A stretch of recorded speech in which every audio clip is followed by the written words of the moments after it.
Today, you will hear from foundational Black Americans reacting to angry Haitians disrespecting and blaming Black Americans for being deported. Check it out. Hi, Haitian American here. I just need to know what's the beef y'all have with my people. Things here, and the Haitian people are trying to act like they're the African Americans that have been here, born and raised here. They're trying to portray themselves as a Black American. And I was raised here. You feel like somebody act like a Black American? I was raised here. I was born and raised here. I'm first generation American. What is you talking about? I act American. I act like where I'm from. But I could switch it up. But all Haitian people do not act like this. Talking about, oh, they living off of your tax dollars. Most of the Haitians I know, they come to this country, they work hard for their kids, and they make sure that their kids go to college. They come here, they become home health aides, CNAs, all this doctor shit. They go through mad bullshit in the workplace to make a living in America where they couldn't do in Haiti. They come to America and shit. They shit on the American people. And I feel like that's why the fuck I'm mad. And I'm so sick and tired of y'all always shitting on my people, bro. Y'all always shitting on my people. Leave Haitian people the fuck alone. Leave them the fuck alone. Fuck is you talking about? Oh, Haitians don't look like Black Americans. Black Americans don't look like Haitians. If you're Haitian and or Black American saying this shit, you are stupid. There's no way you're not dumb. This right here is the rapper Dirk. He is one of the biggest Black American rappers like ever. Especially coming from the Chicago scene, he is stamped forever. And this right here is his Haitian lookalike that got famous strictly for looking like Dirk. And this nigga is super Haitian. Look. If you would have told me these two people were twins, if these two people were brothers, cousins, this was his uncle's son, they were related in any way, shape, or form, I would have said, yeah, of course, like, look at them. And you think it's at all a coincidence that this dude is from Chicago and a Haitian founded Chicago? And now he has people that look exactly like him just growing up in a completely different place while still being Haitian? Dude, let's stop this diaspora world garbage. We are the same. So the only thing that makes Black Americans in the United States different than Black Americans that are Haitians is that they won their freedom. They won your freedom as well. But it's clear that from the cutoff that all y'all learned from the United States was how to be assholes, how to judge people, and y'all busy judging Haiti, be like, oh, I'd never be associated with that. What are you talking about? Y'all have lost your minds. And the reason why Black people, Black Americans, whether they be in Haiti or whether they be in the mainland of the United States, are the only people I address is because I expect more from you. I expect you to be the noble God's people. They have upheld their end of the bargain while we over here acting like colonizers, telling people they're not good enough to be us. Nigga, you're still a Black subject to the United States. So until we first of all find out who we are and fight for our own freedom, and respect our mother's land, which is and will always be Haiti, because Haiti is also connected to the 13 colonies. I already told y'all that. The important part is as Black Americans in the United States, y'all have to check yourselves. Seriously, check yourselves about how y'all now act just like colonizers. Oh, being gay, how could you ever? And oh, we don't want to be Black Haitians. They have gangs. Nigga, so do y'all. The fuck? So the only thing that makes Black Americans in the United States different than Black Americans that are Haitians is that they won their freedom. They won your freedom as well. But it's clear that from the cutoff that you won the battle but lost the war. The white team came back in 1825. You only had 21 years of freedom, and after that, it's been destabilization ever since, from the governments, from the gold being taken out, and everything. This is why you rubbing shoulders next to us, the United States of America. Black Americans have been free and have free communities way before 1804. Hundreds of thousands of free people to color. The siege of Savannah was never about helping Black Americans. It was only about making the white tee look at them and recognize them. So they put their body at the forefront, became body bags to help them get away the white tee French, just so they could be recognized by the white tee. Dessalines was unalive in the most terrible way ever, right? People brag about him, but they assassinated him, chopped his body up, and fed him to the dogs. Jean Baptiste, who found Chicago, was nothing but the white tee tool who helped white tee expansion because they couldn't defeat the American Indians, the dark American Indians. So they used somebody that looked like them to help expand white tee expansion and expand them westward. Unlike a lot of people, we have ethnic and cultural pride, so we're never going to say if it wasn't for Black Americans, there would be no Haitian Revolution. But when you, for some reason, you guys like to say if it wasn't for Haitian Revolution, nobody would fight, and you are the only quote-unquote free Black nation. But here's Black Americans that went and helped during the Haitian Revolutions. It was fighting side by side. Anything that Haiti do was always for his best interest and his self-interest. It was never about helping everybody. It was never about freeing everybody and being the leader and liberation for all. It was about being a leader and liberation for itself. Haitian Revolution was always about itself. This is why Toussaint signed an agreement with White T. Moulton, Thomas Moulton, to not intervene with the white team and what they're doing in Jamaica, Puerto Rico, and multiple countries. And so what they did was sign this agreement, which means if they didn't sign this agreement, Jamaica wouldn't have its independence in 1962. They would have had their independence in the 1800s alongside the Haitian revolutions, but they worked with the white tea to continue to allow the white tea to devastate and economically undermine Jamaica. But it wasn't just Toussaint, it was also John Dessalines, who also signed with the white tea and made deals not to intervene or have any rebellion against the white tea, allowed them to run rampant in Jamaica, Puerto Rico, and all these different places. Look up the deals and the diplomatic agreements that they had with the white tea. So like I said in the beginning, they won the battle but lost the war because they was going against multiple European nations at the time during that battle in 1804. But this is why in 1825, when they came back with their naval ships and their big boom booms, they didn't have no European nation. They were fighting against now, which is mano y mano, Haitians versus white tea, and the Haitians gave it up. So when they say if it wasn't for the Haitians, then there would be no Louisiana Purchase. Well, that's not really accurate, right? Because they was going against many European nations. And in that sense, we could say, well, if it wasn't for the European nations, there'd be no Louisiana Purchase. But we're not going to sit there and act like the Louisiana Purchase was a good thing. All that did was white tea expansion. That's all that did. More enslavement and white tea expansion westward, right? So the Louisiana Purchase wasn't really a good thing. Now, I'm not here to disrespect nobody. I'm not here to get angry, but I'm starting to see a lot of disrespect. And y'all know I don't have no problem with no Haitians personally, but I've been seeing a lot of Haitians go online, especially on this video that I'm showing you, where they're talking about getting deported in TPS, and we have Haitians making comments about us as if we are physically doing things to them. They're more mad at the perception and the things that we're saying in our country that we have the right to say than actual systems in place that's kicking them out and doing things. More angry with us than the 5% of the mulattoes and the white tea that own all the money and the resources in their country. So I find it really interesting that us saying things is more powerful than actual physical harm being done. So I just want to clear some real facts with this Haitian Revolution thing. I'm tired of people disrespecting and making it look like Black Americans didn't have 100,000 free peoples of color, people that was already free before 1804, that like we wasn't fighting in the 1526 slave revolt, right? The New York slave revolt in the 1700s, the Gullah Wars, the Seminole Wars, right?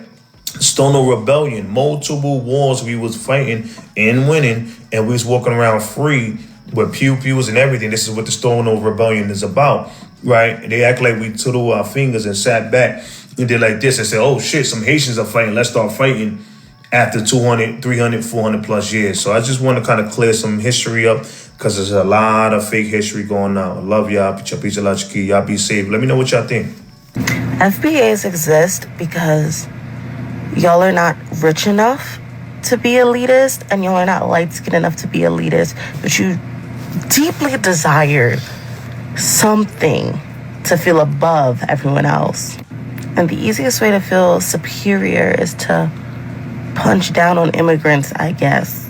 And it's interesting because there's another group of people who like to do that, but if I get into that, y'all gonna call it tethered babble, because that's what y'all love to say. And before y'all get nasty, I was born in New York, and so was my mother. I may be of Haitian descent, but the only country I've ever known is America. You may be attacking people that use the terminology FBA, right? So I guess the ideology that goes with some of the people that use that term. But all FBAs are Black Americans. They are. You can't take that away from them. So when you say that Black Americans, because that's what you're saying, but you're specifically targeting people that use the term FBA, when you say Black Americans can't be elitist, which we don't want to be, but when you say we can't be elitist because we don't have the money to be,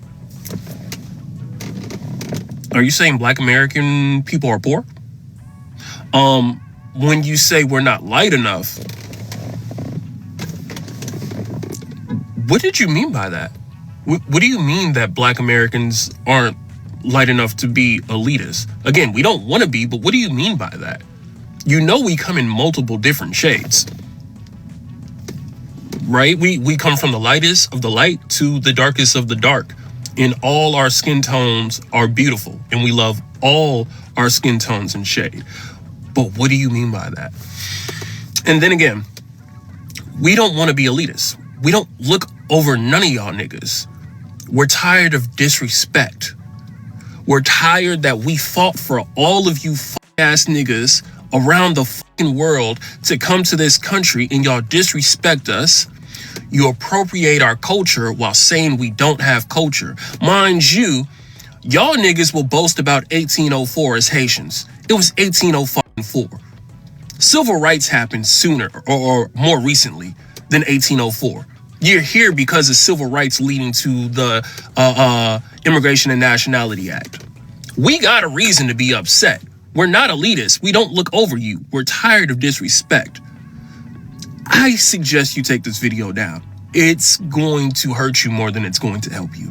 As a person born and raised in the county of Dade, a little Haiti baby, I got many stories and memories and all type of things about Haitians. The main thing I want to address is how y'all trying to sit up here and act like we was just bullying y'all and y'all didn't have no way of protecting yourselves, so y'all had to come together on y'all own, and that's how the Zopound came in to protect y'all. Like, all of that is fucking bullshit. I really hate that y'all try to spin this narrative about how y'all came about just because y'all got some jouet, and now y'all trying to act like y'all beginnings ain't y'all beginnings. But I remember being in 4th grade and my 4th grade teacher turning on the local news, and we saw y'all coming off of those boats, being washed up ashore like refugees. And a couple days later, those same kids was in my classroom. I'm not even playing. I'm not even lying. They came straight from the boat through immigration, got settled in, and was in my classroom the next week, not speaking no English, not knowing anything about us, about our culture, about nothing. Things I could tell y'all, like, first of all, yes, Haitians, y'all did stink, and y'all did have a smell. Y'all did not use deodorant. Y'all always used to put on so much cologne over being musty that it became a scent. It became a signature scent of yours, right? Because Black people, we know how to wash our ass and we understand how to use deodorant. So that's the one thing. Too many people acting like they did not come from where the fuck they came from, okay? The other thing is none of y'all ever had perms. Perms was not a thing for y'all. Straight hair on a Haitian was not a thing. Y'all would wear your hair in little puffs and your natural hair. Y'all never even used to get perms. A lot of y'all did not like to say that y'all was Haitian. A lot of y'all tried to act like y'all was Bahamian because y'all didn't like the stigma of being Haitian. Yes, we used to get on everybody though. Like calling you an African booty scratcher, that's what we all did. Everybody got ranked on. Anybody could get ranked on back then. So it just is what it is. When a lot of Haitians got here, they was living in houses. A lot of them lived on the same street as my great-grandmother. My great-grandmother lived in Little Haiti since like the late 60s, early 70s, before it was Little Haiti. So she's been on that block longer than any of you motherfuckers has been there. And quiet as kept, a lot of that used to be Spanish even before it was Haitian too. But at the end of the day, it was always a Black neighborhood. It was always the Black community. If you know anything about Overtown, you understand that Little Haiti is right there. That was all us. But Spanish people moved in, Haitian people moved in, all these other people moved into our neighborhoods because they put y'all in our neighborhoods. They didn't put y'all in their neighborhoods.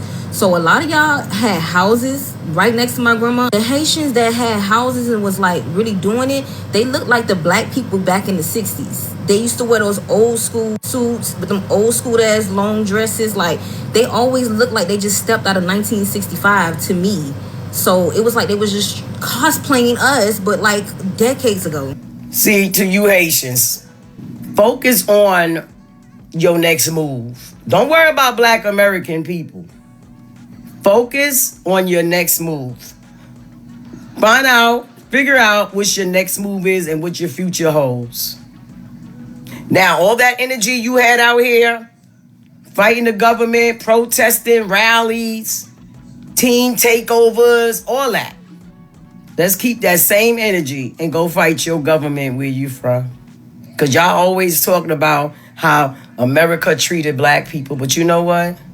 We fought hard. We may not got everything we deserve, but we got a piece of the pie. We got a piece of the pie. Y'all got nothing. Y'all got nothing. Only thing y'all do is flee your country. And then when y'all go to other people's countries, y'all fight their government like if y'all entitled. You're not entitled. Take that same energy and take that shit back to where you came from, and let's see. Let's see. Make sure you film it. I want to see y'all fight, protest, poster signs. I want to see it. Yeah, I want to see it. Show me. Let me see you fight your government like you came here and fought mines and the one in the Dominican Republic, the Bahamas, Jamaica, Canada. Let me see how tough you really are. Let me see if you're going to take them same balls and that same energy with you back home. So stop focusing on Black America and focus on what you got to do when you get home. For more than 400 years, foundational Black Americans, those whose ancestors built this nation from slavery through Reconstruction, Jim Crow, the Civil Rights Movement, and into the modern era, have carried a distinct and irreplaceable story. It is a story forged through forced labor, legal segregation, generational terror, political resistance, and cultural brilliance. And today, as America continues changing, the need for clear delineation, a respectful but firm distinction between foundational Black Americans and Black immigrants, has become more important than ever. Delineation is not about division. It is about accuracy, justice, and preservation. For too long, the unique lineage, struggle, and achievements of foundational Black Americans have been blended into a vague, catch-all Black category that erases the specific people who built the foundation upon which America stands. FBA delineation is a corrective, an act of self-definition. It ensures that our history, our lineage, and our political claims remain intact, unmuddied, and respected. Historically, no group has paid a higher price for American democracy than Black Americans whose ancestors were enslaved here. The wealth of this nation, its cotton industry, its early banking system, its railroads, its agricultural expansion, was built directly on the backs of FBA labor. And even after emancipation, it was foundational Black Americans who endured lynching, redlining, disenfranchisement, and segregation, yet continued to push the country toward its own stated ideals. During the 1950s and 60s, the Civil Rights Movement, led overwhelmingly by foundational Black Americans, changed the legal architecture of America. From the bus boycotts to sit-ins, from Freedom Summer to Selma, FBA activists fought, bled, and died to dismantle racist immigration quotas, racist labor laws, and racist voting restrictions. One of the most overlooked facts of American history is this: the Immigration and Nationality Act of 1965, the very law that opened America's doors to millions of Black immigrants, was made possible by the sacrifices of foundational Black Americans. Had it not been for the victories of the Civil Rights Movement, the U.S. immigration system would have remained locked under the old racial quota structure that favored Europeans almost exclusively. It was the courage of FBA leaders, people like Dr. King, Malcolm X, Medgar Evers, Fannie Lou Hamer, Ella Baker, and countless unnamed foot soldiers that forced America to remove racial barriers in immigration policy. In a real sense, immigrant opportunity is a direct inheritance of FBA struggle. Yet as the decades passed, especially from the 1970s forward, many Black immigrant communities began entering America without the historical context of the FBA fight. And instead of solidarity, many arrived misinformed, influenced by anti-Black stereotypes, or pressured to assimilate into anti-Black racial hierarchies. Some gravitated toward distancing themselves from Black Americans, adopting the biases of the dominant society to gain proximity to whiteness. In many cases, politics, workplaces, corporate spaces, academia, and business sectors, certain immigrant groups aligned themselves with conservative anti-FBA institutions. Others participated in reinforcing disproven myths about foundational Black Americans being lazy, criminal, or undeserving, even while benefiting from the system's FBA ancestors forced open. This resulted in tension, resentment, and cultural disrespect.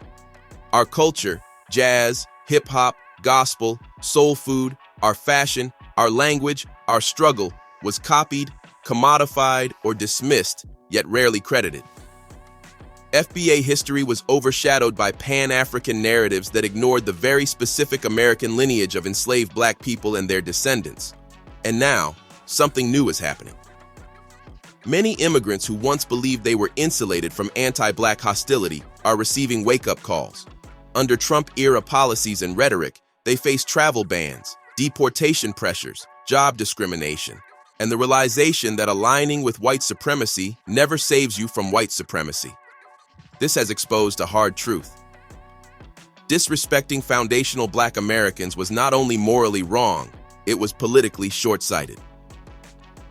FBA delineation helps restore balance. It places responsibility and credit in the proper historical order. It allows foundational Black Americans to protect our political lineage, our reparations claim, our cultural identity, and our collective legacy without being drowned out by groups who have different histories, struggles, and agendas. Delineation is essential because FBA issues are not interchangeable with immigrant issues. Mass incarceration, lineage-based discrimination, wealth theft, and redlining did not impact Black immigrants the same way they devastated FBA communities. Reparations must be lineage-specific. No other group was enslaved in the United States for 250 years. Political representation must reflect actual lineage interests. We cannot have FBA culture, suffering, and movements used as stepping stones for others to take positions meant to represent us. Cultural preservation matters. The experience of being a descendant of American slavery is unique, irreplaceable, and not to be homogenized. Today, delineation is not about hostility. It is about clarity. It is about the right of a people to define themselves, honor their ancestors, safeguard their legacy, and speak with their own political voice. At this moment in American history, as economic pressures rise, political lines sharpen, and immigrant communities feel the realities of U.S. power structures, foundational Black Americans stand at a crossroads. We are reasserting our identity, reclaiming our story, and demanding the respect that was long denied. This is not just a cultural shift, it is a historical correction, a necessary one, and an overdue one. Tell me what you think about this topic. Hope you find the information in this video informative. Feel free to like, subscribe, share, comment. Thanks for watching.